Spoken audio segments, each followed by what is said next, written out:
Hello, everybody, and welcome back. I'm Kurt Roth, and this is the 505 Sports Venture Foundation program. And we come to you somewhat regularly from the studios of ProView Network, high above beautiful Central Avenue in downtown Albuquerque. First, of course, I want to shout out to President Steve Davis in the big chair up the stairs, who gives us this opportunity to come to you regularly to discuss UNM athletics, name, image, and likeness, lawsuits, president searches, and all sorts of good stuff that occurs in and around the university. I also want to give a shout out to my producer who makes this show possible, Adrian, the man from the left coast, diehard Dodger fan, and now they're in a battle with the Padres, the Western Division supremacy. So without Adrian, the show wouldn't happen. So what we're going to get to, we've got a lot to talk about, a lot going on at the university, a lot going on in the paper. And before I get to our guests, which we'll do after the break, I want to remind everybody who follows news at the University of New Mexico, you don't get it all on social media. You can't rely on Elon Musk and X for your news. The best source of news in New Mexico is the Albuquerque Journal. And if you're not reading the journal, either online or like an old timer like me who gets it delivered and loves to open the paper with coffee in the morning, you're missing out. And not only are you missing out, but if we don't support local journalism, we're really kicking ourselves in the butt, because it's the local journalism that digs up the real stories. It's the local journalism that gives us the news about what's going on politically. And if you think you want to follow the Lobos and read USA Today or whatever, or X, you're missing out. So it's not expensive. Subscribe to the journal. Anyway, we're going to be back. We've got a lot to talk about. We're going to try to sell you some stuff right now. So stay with us. We'll be right back after this.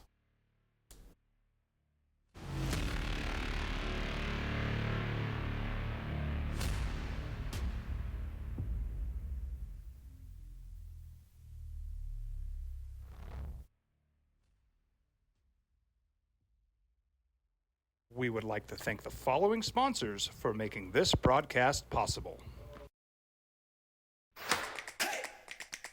Albuquerque's leader in sports is ProView. From pros to prep, all your favorite action.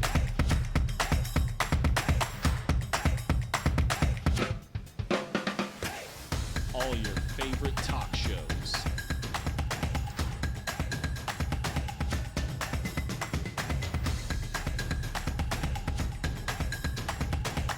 Find it on ProView Networks. Eagle Greens and Turf are a family-owned and operated business with over 25 years of experience in the home improvement industry. They are your exclusive dealer of celebrity green, synthetic putting greens, and artificial turf. They also have artificial turf that is specifically designed for your pets. Eagle Greens and Turf are proud sponsors of ProView Networks and can make your lawn green all year long at 505-273-2744. I'm a Blaze King customer, and I have been for the last 10 years. Blaze King stoves are very efficient, they're easy to maintain, and they use a lot less wood than you would typically use with a fireplace. Blaze King, that's a fire. The heat is on when it's a Blaze King wood stove, controlling heat up to 40 hours on a single load of wood with a built-in thermostat. See for yourself at either Blaze King showroom, Albuquerque and Santa Fe. Blaze King, and now that's a fire.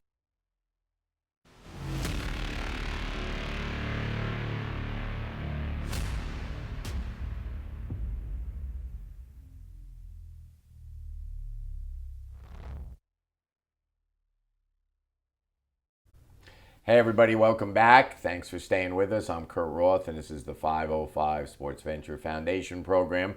We've got a friend of the program on here, a familiar face to all UNM sports fans and anyone who actually reads the Albuquerque Journal. Geoff, thanks for coming. Appreciate you. Okay, a lot going on.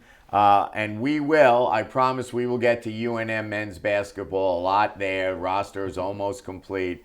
But we got some other news going on. And it was a big story today in the paper about, let's call it a lawsuit to disclose NIL stuff. Yeah, it's a public records lawsuit that there are two parties, and it is, two plaintiffs, two defendants, really. UNM and NMSU are both being sued by the New Mexico Foundation for Open Government, basically seeking the contracts that are going to players. They want to know how much money is going to whom, where it's coming from, all that stuff. They're also suing, however, for disclosure of just blank contract kind of templates that might be able to answer some questions that they feel are public record, such as are there terms to these, are there links, are there bonuses, are there performance bonuses, things like that. But also the other part of this was they saw a roster list that was sent to the clearinghouse. As you know, the NCAA kind of has a clearinghouse now where names have to get approved if they're going through NIL and all that. And this clearinghouse is another one of these, frankly, niche kind of businesses that pop up around athletics a lot that I think probably doesn't have to even exist, but because it does, it's a big part of this process. So the lawsuit says we, as the public, have a right to know if public money is being used to pay anybody, in this case a player, but also where that money's coming from and how much we're talking about. The universities, both New Mexico and New Mexico State, argue that when it involves a student, FERPA applies, and there's kind of an overly broad, and the judge yesterday actually said as much, an overly broad kind of application of FERPA. FERPA doesn't protect anytime a student's name is on a document and a school releases it. You can't say, well, FERPA, I can't release it. If that was the case, every time a basketball team took a height and weight from a player and then released a roster on their website, they'd be violating FERPA. So obviously there's not just a kind of blanket every time it involves a student, we don't have to release it.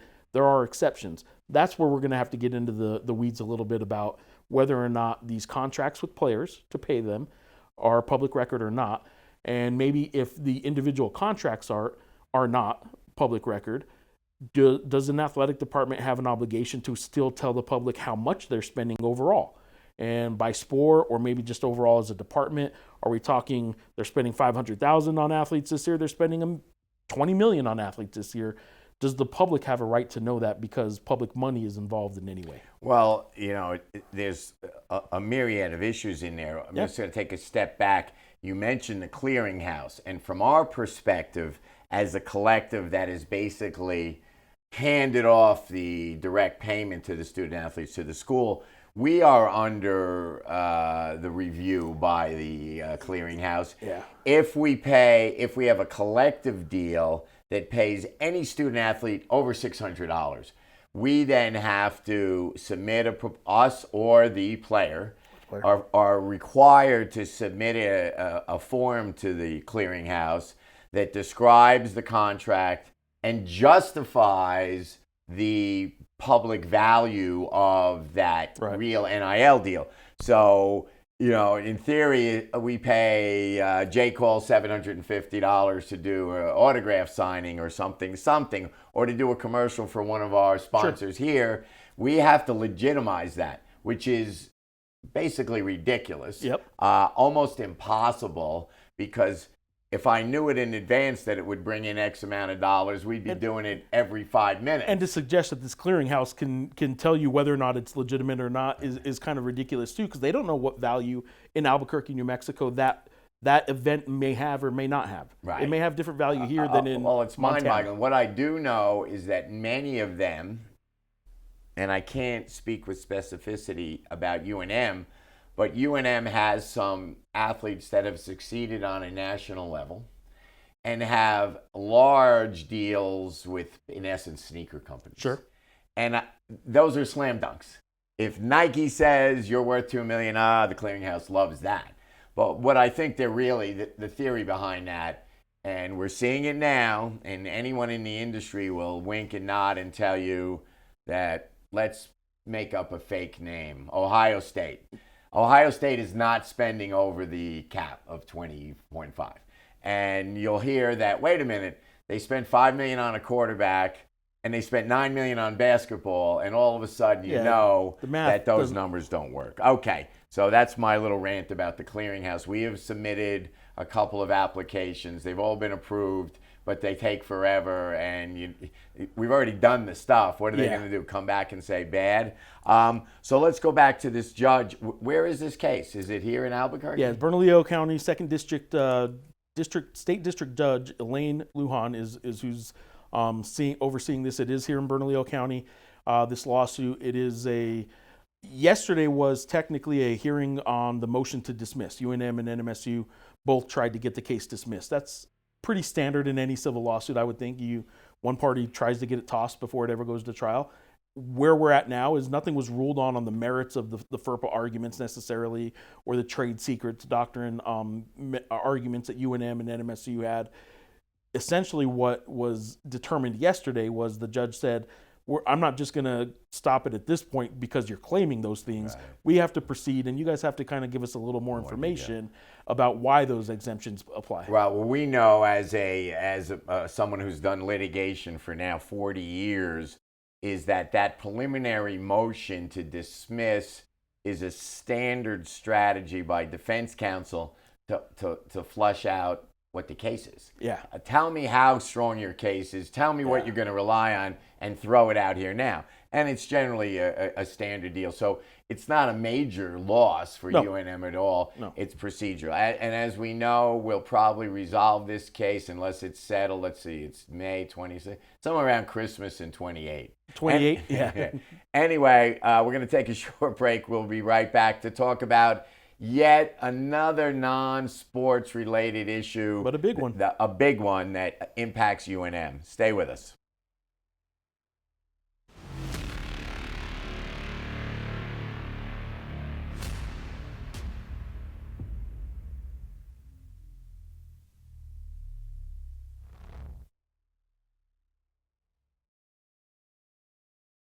We would like to thank the following sponsors for making this broadcast possible.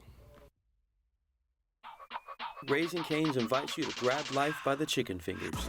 So get out there. Be you. Do you. Embrace whatever makes you, you.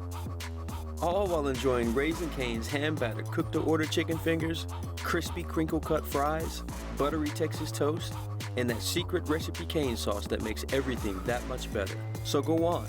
Savor the day. Raising Cane's chicken fingers. One love. We would like to thank the following sponsors for making this broadcast possible. Don't sacrifice quality and flavor when you're in a hurry. Golden Pride offers ribs, fried chicken, red and green chili breakfast burritos, and frontier sweet rolls. 4 great locations, or visit us online at goldenprideabq.com. Golden Pride Barbecue Chicken and Ribs are proud supporters of ProView Sports.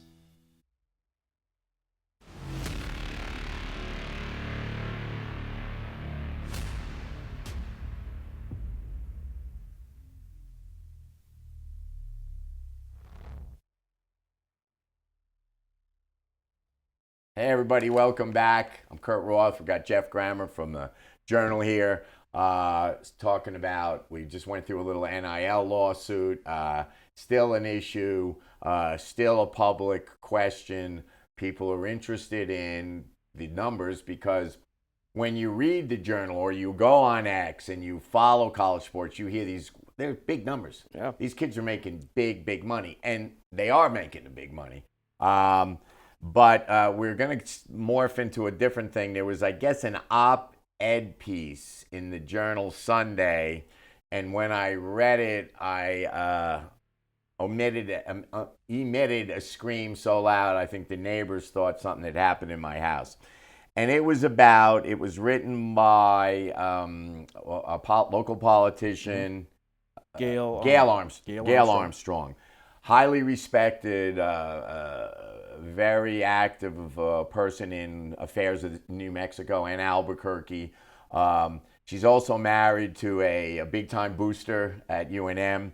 And she laid out a story that said one of the candidates, and this is all in the purview of that UNM is in the midst and coming down the final stretches of a presidential search.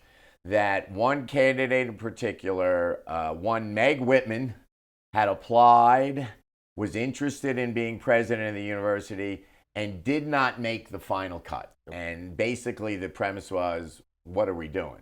So what are we doing? I think the implication was even more along the lines that UNM didn't show much interest in even pursuing her and even giving her maybe a fair shake at the process. I'll step back and say this, the broad strokes here. This isn't Meg Whitman related, but you understand that her resume speaks to what I'm going to say.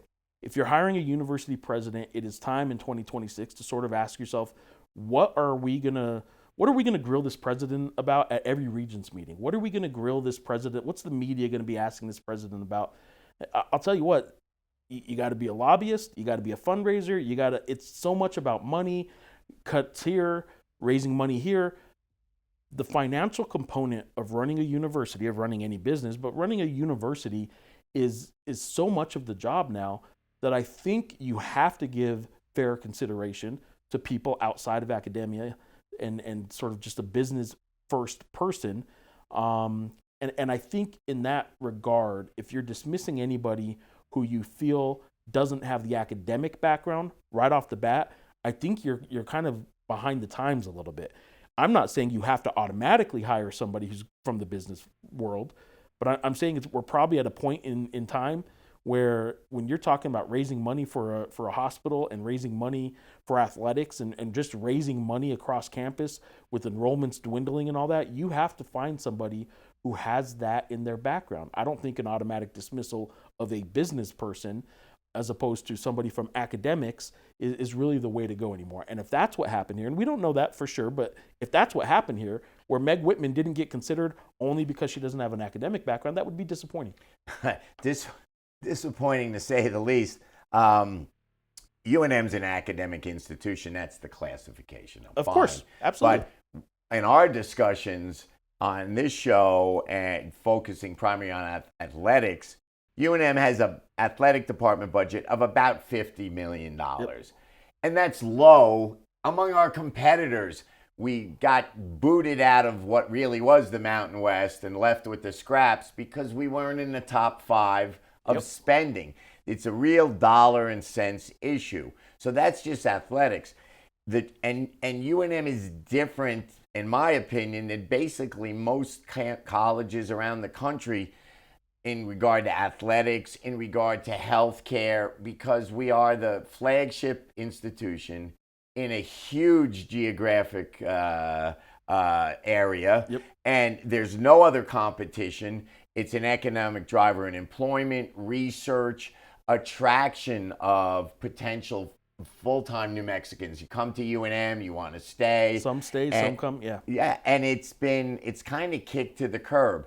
I also have, there's a very unique law here in New Mexico, which requires that the 5 finalists be made public and be in essence subject to somewhat of a public interview process.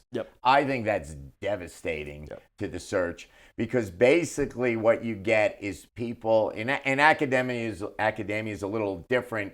You're encouraged to move on if you move up. You're really encouraged. But I know for a fact at least one candidate, one really theoretically strong candidate, backed out because he was a sitting president and he could not allow the fact he was looking to leave to become public. I can tell you that, well, I don't know if I agree with you entirely that it's a horrible law to have. Obviously, from a journalist standpoint, I'm probably going to err on the side of tell us everything. But I will tell you that in the past, there have been at least initial, I'll give you the specific example of where this kind of can bite somebody a little bit.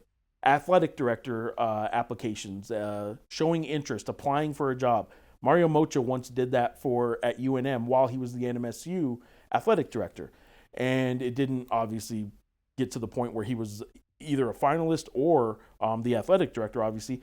But after the fact, we were able to find out who applied for the job and all that. Well, how do you think New Mexico State fans thought of Mario in that moment? You know, and I get why that can really cause some problems from a leadership standpoint, especially with the sitting president, if that comes out. At some point, should it be public? I don't think maybe all the applicants need to be known, but I do think at some point maybe the finalists can be. But in this case, as you're pointing to, the downfall of a law like that is a really good candidate backed out, because the risk reward was, if he didn't end up getting the UNM job, he might lose the job he had. Yeah. So I get it. All right. Well, the Meg Whitman saga lives on. I think we're going to see more. I'm speaking off the record in the Journal. And if you follow me on X, Brooklyn-esque, at Brooklyn-esque, you may see a little more about that. All right, we're going to take a break. And to the relief of many of you, we're going to talk Lobo men's baskets after this break. Stay with us.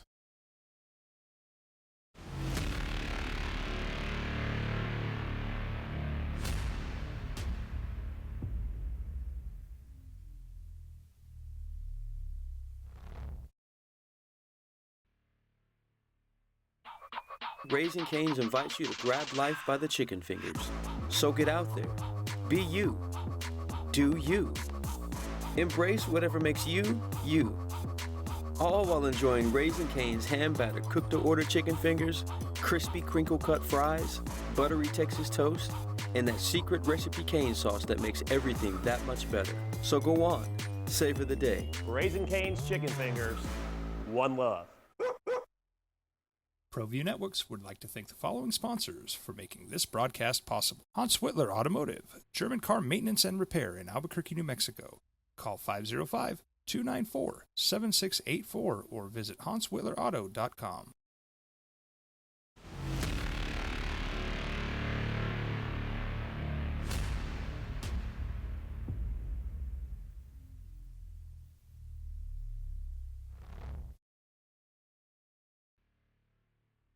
All right, everybody, welcome back. Final segment. We're like speeding along here. We've got our good friend Geoff Grammer from the Journal here. We've talked a little litigation. We've talked employment searches. And now we want to talk about UNM basketball roster, because it looks like it's pretty much settled. Yeah, I would say, I mean, you probably have a better grasp on some of this, but like I would say, and this is how I've explained to people who keep asking me, where's the next recruit coming from? I would say that the core of 10 is pretty much done.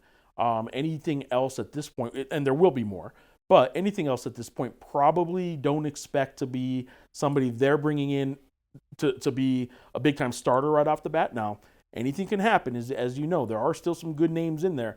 But at this point, look at the core 10. If you want to know who's going to be on the court next year, there's 10 players that you can start looking at right now.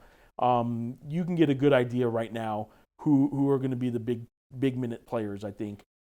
Anybody else that comes in at this point, we'll see what they do. But I wouldn't expect I would probably say I wouldn't expect a starter at this point. Yeah, no, that would be outside, totally unexpected.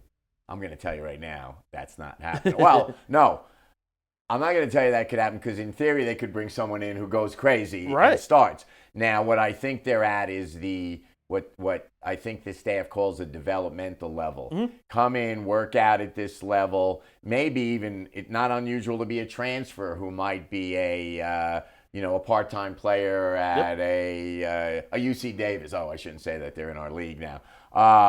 But I think first and foremost, what many fans are concerned about is the center of the offense and defense, the bigs. Yeah. We both know, we've watched, and if you watch Olin's team, probably as a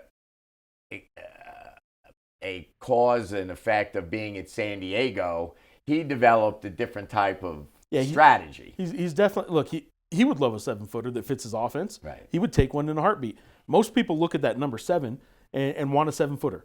He doesn't look at their size. Now there's some exception. Obviously you better be about 6'8" at least. But what he wants is a really good rebounder out of that position. Right. He wants a guy that can do a few other things other than just be. While he wants rim protection, I don't think he needs a 7-footer to be a shot blocker necessarily. He would take a shot blocker, but he doesn't need it in what he's trying to do. I would tell you, if you look around the Mountain West last year, there were a few 7-footers, but overall, you're looking at 6'8" to 6'10" bigs anyway. UNM has those. Right. There are 6'8s to 6'10s. It's just not the 7-footer. And when you lose a JT Rock, who had that 7 in his height and the 7-footer, you think, oh, we got to replace him with another 7-footer. Well, who got the bulk of the minutes at the 5 last year? It was a 6'9" guy that some people tell me is probably 6'8" in Tomislav Buljan. And I would tell you that UNM has some guys that can probably fill that role just fine. Right. Well, we know if you watched, and all you guys who are watching this watched, Uriah Tennant had more rebounds than Antonio Chol.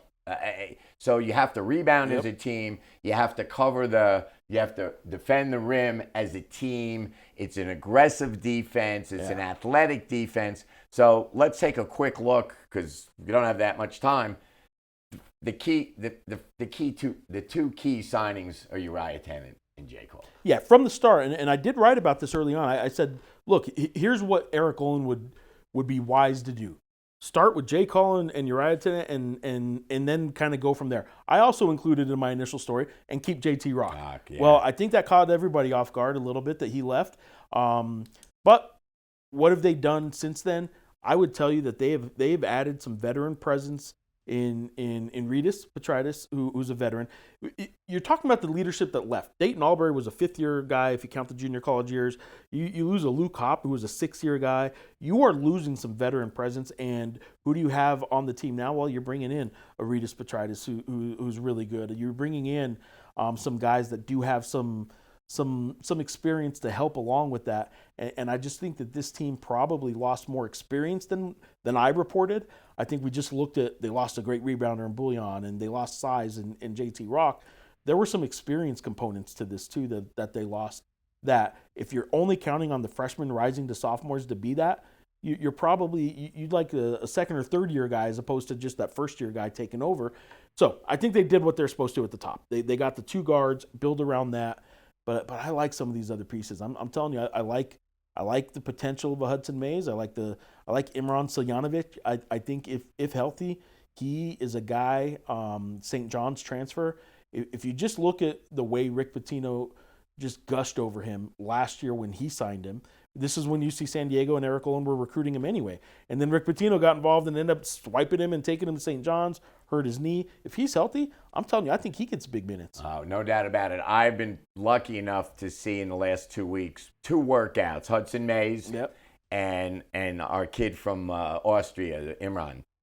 Imran is huge, athletic, and I watched him work out for 20 minutes, and he had a little rust. There's no doubt about it. Hadn't played in a year. And I asked him, I said, how do you feel about the altitude? And he's great. He's expressive, not shy at all. He looked at me in the eye and goes, Kurt, altitude. He goes, I'm so fat and out of shape. He goes, that was the first time I dunked since October. So he's got months to get in shape. He'll get ready. Hudson Mays reminds me as a quicker version of Darius Gary. There we go. Like built like a football player, aggressive to the rim. In a 20-minute workout, I saw more attempts at the rim than I saw from my buddy Antonio Chol the whole season. So I think the team is going to be, I know they'll be fun. I know they'll be exciting. Season tickets, it's starting now. We all need to be part of this. We all need to contribute. Don't sit on the sidelines.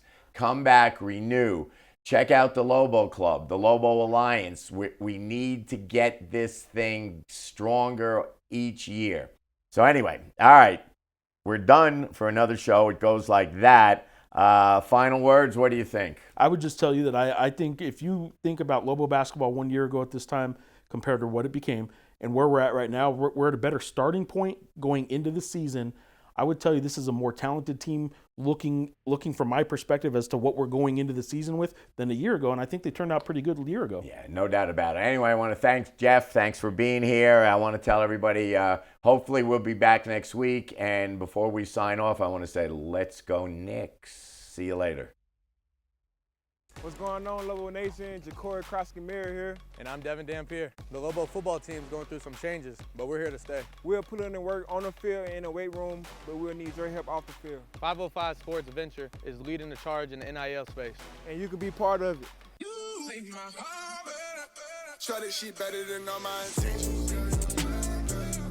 Locked in, shorty, you got my attention. See your baby, I get you